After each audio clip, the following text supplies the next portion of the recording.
I'm here talking with Craig Skistimas, a.k.a. Stuttering Craig, one half of the creators of the influential gaming channel Screw Attack. He now runs his own channel, Stuttering Craig, on YouTube. The guy's been a part of my life for almost 2 decades, and it's an absolute honor to be talking with the man, the myth, the legend, Stuttering Craig. How are you doing today, buddy? Good, man. Lots going on. Lots coming up. Just kind of getting back on the horse and excited to be making videos again. Yes. And you are from the Dallas area, so I'm pretty sure you're a Cowboys fan, right? So the city of Dallas always feels better when the Cowboys win. So the city sucked for about 30 years. Yeah. No, they've been fine. I like it when the Cowboys win. I'm not like a huge Cowboys fan. I'm a big football fan. Mm-hmm. I like watching football. I'm a big Stars fan. I'm a big Mavs fan. Cowboys, when they win, cool. When they lose, it hurts. But at the same time, it also, it's laughable. You know, like the last play of the season was pretty dang funny. So. Yeah, that was a ridiculous way to go out. Do you have any idea as to what I know this isn't a sports show, but you tend to talk about everything on your show, and you definitely delve into the sports, every now and then. Do you have any idea as to what the Cowboys might do? Do you think they get rid of Dak Prescott or get rid of their coach, Mike McCarthy, or you're not sure? No, what they won 12 games this year. They won 12 last year. I mean, they're winning games. They're just not beating the best teams, and I think that's the problem. I personally think Dak Prescott is a little better than like a Trent Dilfer. Like he's a dude who will win a Super Bowl if his team carries him to a Super Bowl. Mm-hmm. I think he's a bus driver. He's a facilitator. He can make the occasional throw, but I think since he got injured, he's just kind of been like a 6 out of 10. Yeah. And I think if you have a 6 out of 10 quarterback, you can expect a 6 out of 10 team. Well, speaking of rankings, I do have a gripe with you, Craig. I mean, I love watching your content, but you did the wrestling rankings video. And I know a lot of people had issues with some of your rankings. One in particular that jumped out for me was X-Pac, because as soon as you said X-Pac and then you put him in the D listing, I just, if you go back and watch this guy's work, I mean, as far as work rate goes, in the ring, there was very few that were as good as him in the 90s. He's doing moonsaults before nobody was really doing that sort of stuff. And then you have, being a member of the NWO, and he was, not one of the bigger members. He's not Hall or Nash, but he was definitely a big name. And then the big thing, though, is when he came over to do the DX thing, that sort of was a big shot in the arm for the WWF at the time. So I think you need to reevaluate the X-Pac on your list. Well, let's see. Let me take that into consideration. And no, he's still a D. I'll say he is. I appreciate your feedback. For me, I think it's one of those things where when you look at his solo career and what he's done, it hasn't amounted to a whole lot. Does he move the needle at all? Mm-hmm. Not really. Yeah. He moved the needle when he was a part of DX. Like most people don't even know he was a part of the NWO. Like legit, he was just kind of this dude. 6. He's the 6th member of NWO. No, I mean, so he was just kind of this guy who kind of floated around and coasted off being buddies with his friends, and that's cool. Hey, you can be a Hall of Famer that way. But for me, he didn't really do a whole lot for me. I mean, yeah, he kind of did the crotch chop and all that stuff, and that was great. But he was just kind of like a wrestler. Yeah. He didn't really do a whole lot. One match I would recommend of his, and I know this isn't the X-Pac show, but I like to talk pro wrestling, and I do have some other wrestling questions, and we will get to your YouTube career as well. Sure. But there's a match between the 1-2-3 Kid and Bret Hart, which took place on an episode of Raw back in '94, and it might actually be the best match, bell to bell, in the whole 90s decade of Monday Night Raw, which is saying something because that was a very, popular decade for pro wrestling. And I know you still keep up with the product. First of all, what got you into pro wrestling when you were younger? Because I'm assuming you were into it when you were very young, as was I. I'm 34 years old, so I started watching 94, 95 era. You're a little bit older, so I'm sure we're watching, early 90s. What captivated you at such a young age? And then for a lot of people, I talk to people they don't stay with it. They say, oh, I watched it in 98, 99, but then I kind of stopped. What kept you, because I still watch it as well, but what keeps you watching the product? But, initially, what got you into it? Yeah, so I kind of, I was aware of it in the 80s and 90s, early 90s. But when I really got into it was like 96, 97, 98, 99, when NWO came out. I was in high school. It was a cool thing to do, cool thing to watch with your friends. So the basketball team would get together. We'd watch it on a Monday night. We'd get together, watch the pay-per-views. Remember watching Mick Foley getting tossed off the cell, with my friends and be like, was that real? Oh my gosh, I can't even believe that's real. So that's what drew me in. What's kept me, I say I'm not like in the wrestling world, but I definitely am aware of what's happening most of the time. I love the story aspect of it. It's the continuation of a story that is always ongoing.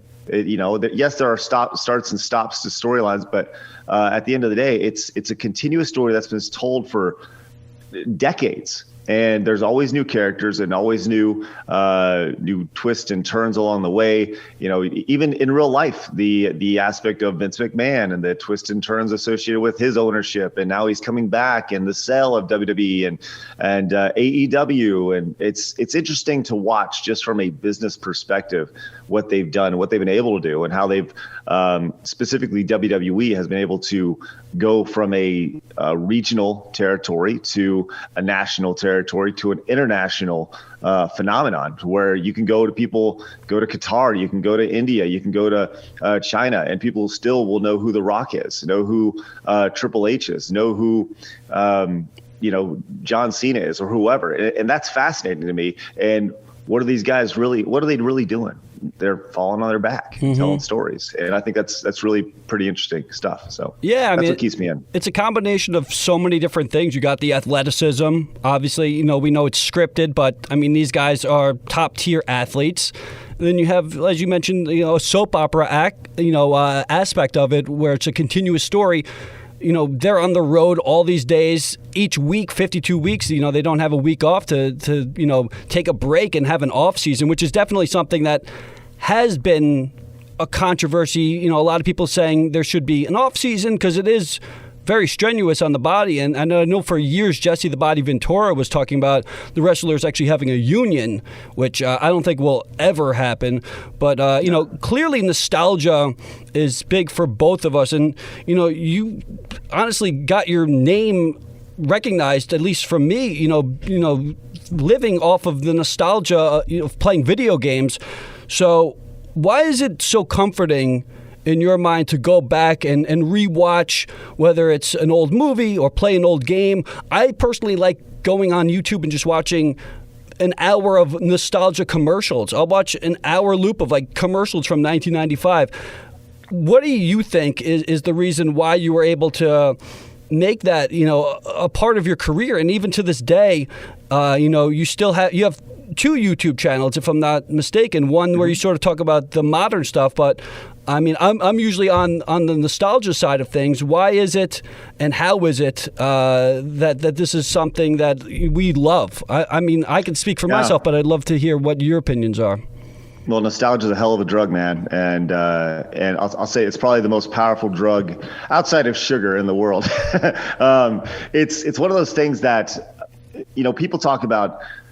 Certain shows, certain movies, whatever, it gets remade. Oh, it was better back then. And they're blinded by this nostalgia. What nostalgia does when you talk about, an old game console, an old movie, an old commercial, is it takes you back to a time when you had less responsibilities, when you didn't have as much going on, when you didn't have to pay for rent, pay for mortgage, pay for insurance, take care of your kids, wife. It was you and by itself. And that's where a lot of our formative memories come from, when we were, teenagers hanging out with our friends, didn't have a whole lot going on, maybe a real, entry level job or whatever. And as we look back on, we like to have things that are associated with those time periods in our life. And, whether you're 30, 40, 50, 60, 70, 80, or 90, it's the same story. People always look back on those formative years and those formative products, of formative commercials, movies, and have great memories of them. And, for me, I never went in to make a career talking about nostalgia. A lot of people recognize me because I would talk about classic games and such, but I always felt like I kept up with what was going on the day to day. Now, people are going to gravitate to whatever they want as far as how they relate to you or whatever it may be, and I'm cool with whatever. I'm cool with that. People now, I'm nostalgic to people. I did a top 10. I did a top 10 recently where I was talking about like comfy video games that make you feel comfy, right? And put you in a good place. And I had several comments were like, you make me feel comfy. Hearing your voice makes me feel comfy. It brings me back to an easier time.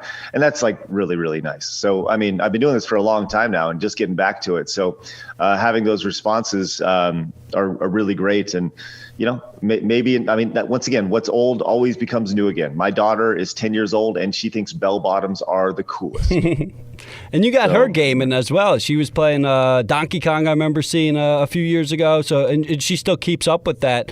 You mentioned, I mentioned YouTube and how comforting it is to actually hear your voice. I mean, just having a conversation with you. But yeah, it is comforting to hear your voice at nighttime. I know that sounds extremely creepy, but you do these you do these live streams every night, 5 days a week, and yeah, it's like you're talking with a friend, even though I'm not able to converse with you. I'm having these conversations when you're ranking your wrestlers. I'm saying, are you kidding me? Like Hogan's in the top 4? Although I actually, no, I would have Hogan in my top 4, but are you kidding me? Hogan's in your top 4. No. So you famously started the Screw Attack brand with a gentleman named Handsome Tom, and that went into whole different, fields. Now it's technically, I guess, Death Battle is the channel essentially, but it's not really what it once was. But when you were creating those videos, you had a group of individuals, working together. And nowadays, I know you have your real life job as well as, doing the internet stuff. But do you not anymore? I went and worked out for worked out of the industry for a year. Stepped away from a 6-figure income to go back to do YouTube full time. Really? Mm-hmm. That's awesome. Yep. Have you missed doing it with? I know that sounds disturbing. Have you missed doing it with people? Have you missed, the aspect of the creative, room and getting to shoot ideas off of one another? Or is the solo work something that you're more interested in and have more fun being able to do? No. So that's an awesome question. And the answer is, yeah, I do miss hanging out with people and bouncing ideas off them. Right now I work out of my house, right? And, so I get up and I walk, 20 steps to this room and I sit down and I start working. Whereas going to a place and interacting with people on a day-to-day basis and throwing out ideas and be like, nah, that's stupid. Oh, that's awesome. That's funny. That's really, really fun. And that may be in the future again. That's something that I'm looking at pretty hard. So I would love to get back to that, but the internet's changed a lot since then. And the idea of having, a group of people creating content outside of like a podcast is hard to do. It's weird because when Screw Attack was, not say at its peak, but as Screw Attack was really churning out some really fun, memorable content, the internet was in a different place to where, if we were doing the same thing then that we had now with the same audience, with the same viewership, the whole thing. I mean, Screw Attack a decade in the future is $100 million business.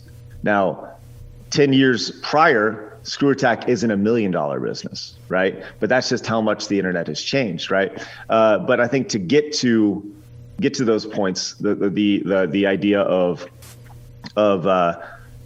being able to produce all that fun content, you have to have friends. You have to be able to produce stuff with people. And I think for me personally, I would love to go back and work with some people. I don't know who that is just yet. Because at the end of the day, so I'm 41 years old, right? I'm not 26. I'm not 30, right? So, but I'm also totally cool with the idea of my audience has grown up with me, right? The audience that you said you're 35, 36. So you were watching me when you were in your early 20s, right? Yep. And so you've grown up, you've grown up with me, and we've been able to become adults and have lives and stuff, but we're still there for each other. And I'm totally cool with that. But I would like to work with some folks who are just breaking in to bring in some of those new ideas and, play games that I would never touch, and, things like that, whether it's Fortnite or Minecraft or whatever is trendy at the time, to kind of hop in. And I know that sounds crazy because those games are far more, they're not really trendy. They're like mainstays now, but I would never touch those games. They're not like my style of games. But being around people is something that I love to do. I love interacting with people. I love talking, and that's actually one of the main. I just love talking to people on a day-to-day basis. So that's something that I have projects that I'm working on that I'll be announcing very soon. So. Awesome. Well, you started out on the internet when it was sort of in its infancy, at least the video aspect of the internet. So being a pioneer of sorts in that field, there wasn't really a blueprint as to how to do this sort of thing. So you've influenced me for sure on my show, and I actually started a YouTube channel a few months ago. It's nothing like what you're doing. It actually was inspired by a guy named Tyler Esposito. He has a channel called My Retro Life. And Tyler's great. I got all my old home movies, and I just copied his shtick pretty much, and do like a Wonder Year sort of narration over it. Mm-hmm. It's a little more raunchy than what Tyler does. He's more family friendly, but he's great. I actually got to have him on my show. But who would have been your influence if there really wasn't anyone to look at? Was it somebody like a Howard Stern? Was it what was your influence as far as creating content? And even today, your shows are obviously much different than what you were doing in the Screw Attack days. Who would be an influence that you have doing what you're doing today? Yeah, back in Screw Attack, you're right. We did just have to kind of figure it out. We had to figure out how to make a living, how to make the content, and there was no blueprint, right? But I'd say the earliest folks, as far as the tomfoolery and stuff that we really enjoyed watching and we eventually worked with, was I loved Mega 64. I love Mega 64. I think those guys are great. But as far as your mainstream influences, I mean, Weird Al was obviously is a tremendous influence on me. The movie UHF was it's like this cult classic now. But that movie really, if you look at Screw Attack and what we did and the similarities between U62, the TV station in that movie, the whole idea of the mentality of that TV station was, sure, why not? Let's go. And let's just give it a try. And that's very much what Screw Attack was like back in the day. It was like, yeah, sure, why not? Let's, Wheel of Fish, of course, why not? Yeah. Not everything would hit. Not everything would hit, but you got to throw out ideas there. And if something sticks, then you got a hit on your hand. 100%. And that's how Death Battle happened. That's how the top 10s happened. I mean, when we were first talking about doing top 10s, we got a bite from a company or a website that wanted to work with us, and they're like, well, what do you want to do? And I was like, well, let me get back to you. because I was just like, hey, would you like to work together? They're like, well, what do you want to do? And I got on a call with Tom and his girlfriend and a buddy of ours. And I was like, we got a call back. Oh my gosh. And we were talking about doing all these things, talking about doing a game show, talking about doing like a Pimp My Ride for living rooms, like a makeover show. And then I was like, well, what about top 10s? And the thought process that everybody loves top 10s, right? Everybody loves those. And I remember somebody saying, well, yeah, but top 10s have been done before. And I said, yeah, but not like a Screw Attack top 10, right? And that's always been the philosophy of initially and very early on, we made a decision to be the exact opposite of IGN. because IGN was polished and corporate. We wanted to be the exact opposite, and IGN is still around. They're polished corporate. They're still going strong, which is great. I mean, there's Screw Attack alumni work for IGN now. And that's great. I love it. Is Destin still there? Is he's still there? Yeah, he's like number 3 in the company. Wow. Dude. He's killing it, right? Yeah. So for us, I would say the biggest influence on us, Weird Al, and doing the exact opposite of IGN. And then what about as far as, no, it does make sense. And I have noticed that, as I was saying, when you guys were making your videos, it just felt like friends were hanging out and it felt very familiar. I mean, the amount of top 10s that I watched stoned is a ridiculous amount. And it just felt very much like the conversations I would have with my friends. And now today you have a channel like Watch Mojo, which is just horrendous. And they put out like 5 top 10s a day. And it just feels so formulaic. When you guys were doing it, it felt organic and it felt like it wasn't scripted. And obviously, aspects of it were, but there were the instances of you guys improvising, and you talk about that too because you break down a lot of your old videos. I do want to ask one other question on this and then get to more influence of yours for modern stuff, but do you not have the rights to any of your old stuff? Because you can't find majority of the Screw Attack stuff officially released. So what is the actual deal with the rights to that? Sure. So when I sold Screw Attack, I sold it to a company called Fullscreen. And Fullscreen then purchased a company called Rooster Teeth. And Rooster Teeth essentially took, Fullscreen had ownership of it, but then later on, AT&T came in and acquired Fullscreen. Okay, so you following me now? Yes. So then AT&T came in and they merged with like Time Warner or Discovery or something. Anyways, right now, Discovery Time Warner or something, I don't even know what it's called. Discovery Time Warner owns Screw Attack. Wow. It's IP, and it's like, so if you've ever seen at the end of Indiana Jones where they take the Ark and they just put it in this big warehouse, right? That's kind of what it's like. It's just a big warehouse full of content, right? So no, I don't own the rights, but the reason why I talk about that is I'm transforming it as it's transformative content and providing commentary, like very personal commentary. So that's why I'm able to talk about it without receiving any sort of copyright flag. So you're right, but they essentially when Rooster Teeth rebranded Screw Attack to Death Battle, they essentially privated all the content and made it unavailable for anybody to see ever again. So so there's like an entire decade of content that won't be seen. Now I've been very public. I want to buy Screw Attack back. I have every desire to buy Screw Attack back, mainly for the catalog of Screw Attack. I want to buy the back catalog, and I don't want to reboot it at all. I have no intention of rebooting Screw Attack. But what I would love to do is take the content and release it in its order that it was originally released in almost like a time capsule, to where when you first watch it in 2023, 2024, you are watching something from 2006, 2007, and it's like, whoa, well, this is crazy. And it's still in 240p or whatever. It's not upscaled at all. It looks like crap. But that's part of the fun of it. Yeah. I would love that. A lot of people unfortunately don't have the rights to a lot of their content, and it sucks. I mean, you put your heart and soul into that sort of stuff, and to see it just shelved kind of stinks. I would imagine you're frustrated with that. But to get back to your influences, as far as the modern stuff goes, I would imagine, I don't want to put words in your mouth, but maybe somebody like a Joe Rogan, or is there a modern podcaster or somebody that you take an influence of for the stuff that you talk about today, which is certainly much different in a lot of aspects than what you do with Screw Attack? Is there one guy that jumps out to you as a big influence?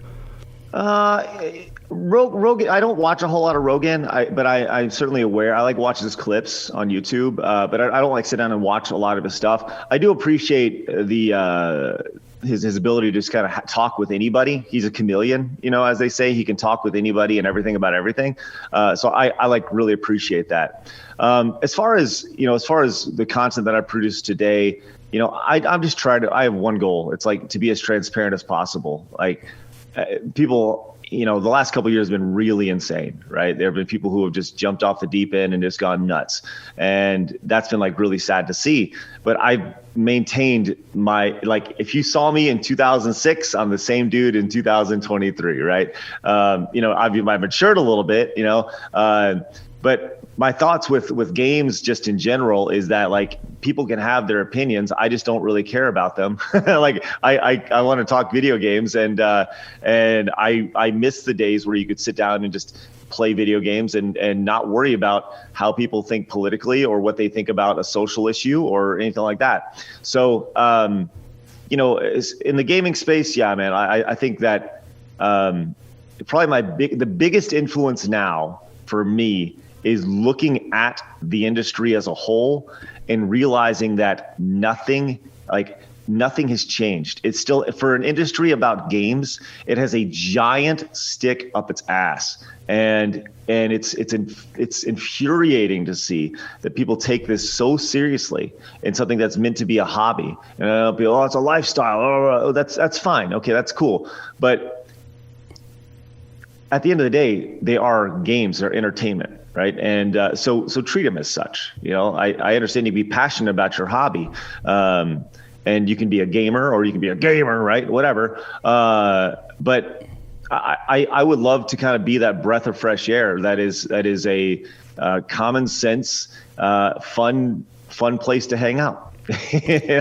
And that's like the biggest influence right now is just looking around and being like, well, that's crazy, and that's still crazy. Well, so. It is a fun place to hang out. I do it every single night at the Stuttering Craig channel. Definitely check that out on YouTube. I do have some more questions. I actually had a question about Handsome Tom. Fire away. The guy that you started the whole brand with. I know you've talked about it before. Do you ever see any sort of reunion with Tom, maybe having him on your show or, just catching up old times? Because obviously you guys had a lot of history, but, also it's been a very long time. And I've had friends in high school that I haven't seen in, 15 years and probably will never see in, people that I've worked with as well. But you guys have touched a lot of people. So, it's different than me and my buddy, John, who's never hung out since 2017. Is there any form of communication between you two, or do you ever see that ever happening? I haven't talked to Tom in probably, 6-7 years. We had lunch one day. I wouldn't say it was like very productive. We had lunch and it was just kind of like to try to bury the hatchet, if you will. But I mean, I would never say no. I'm open to talking with anybody, and I think that would actually, I think a lot of people would really enjoy it. And I think that, Tom can get a lot of things off his chest. I don't really have a whole lot on my chest, to be honest with you, but I fear like it would be in a weird way, like people need to remember when it comes to, Tom and I, once again, this is 2023, right? We parted in 2008. So it's been 15 years. So it's actually been longer away from Tom than I actually knew Tom in the first place, right? So he has an entirely separate life. I have an entirely separate life. He's never met my kids. I've never met his kids. There's so much that we don't know about each other. I have no idea what he's doing as a career now. We're not, I don't follow him. I don't use Facebook. I don't, so I don't like follow anybody on Facebook or anything like that. So I really have no idea what he's doing, but I don't know where he lives, to be honest with you. So, but with that said, like, I would never say no. If he's up to it, for sure, I would love to. But I think ultimately it'll be up to him if he decides he wants to do it, because the door's always open from my end. So awesome. I think a lot of people would love that. So I did have one last question for you, Craig. I mentioned I started a YouTube channel a few months ago, and I was curious, since you've been a big figure on YouTube for decades now at this point, what advice would you give somebody that's just starting off a YouTube channel? Just, is it perseverance, putting out content on a regularly scheduled time, or is there some magical trick that I should be looking into as to getting popular? I don't know how it works. No, there's no magical trick. I would say that the biggest and most important things early on are consistency, your titling, your thumbnails, your metadata, all your keywords and tags. Like, there are no shortcuts. I think that's probably the biggest thing, is there are no shortcuts. I launched the Craig Talks news channel just to see if I could do it again, right? And just to see if I could grow a channel. First goal was just get to monetization, right? And that's a very hard goal. It's 4,000 hours of watch time, 2,000 subscribers. That's a lot. That's very hard to do. That's a very high threshold for a lot of folks. And it really kind of depends on the content you produce, the content you produce, the frequency that you want to release it. The news channel is built around a lot of content going out, and more than anything, authenticity.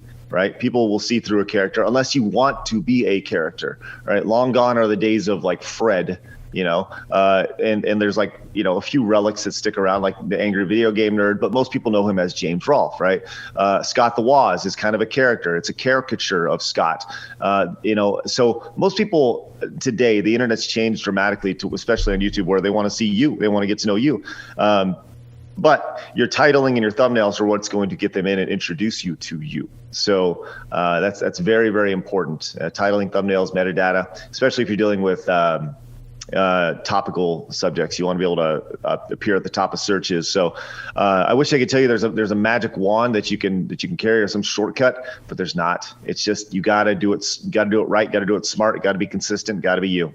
I released a video looking back at a Thanksgiving Day parade that my family filmed, and that got 5,000, 6,000 views. So I'm thinking of just labeling all my videos Thanksgiving Day Parade 1995, and maybe that's the trick, lying to the people. Don't ever lie. Don't ever lie. You lie. It does the exact opposite. It does the exact opposite. Well, although I would like to watch that video. I'll need to find it later. I'll send you the link. One final question for you, Craig. Yep. You mentioned a lot of people today have a stick up their ass, and you've never been one to shy away from speaking your mind. And you've talked about cancel culture here and there on your channels.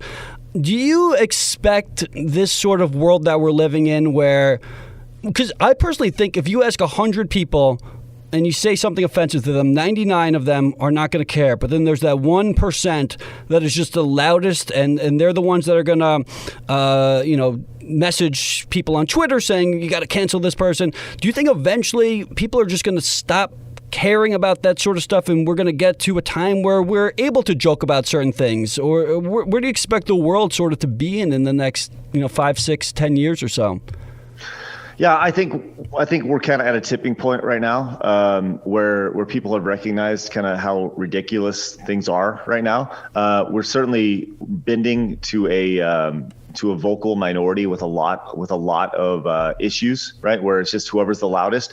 I equate it to there are people who the gaslighting attached to a lot of the things that are happening right now is just fascinating to watch. Well, no, I never said that, or I never saw this when it happened like right in front of them.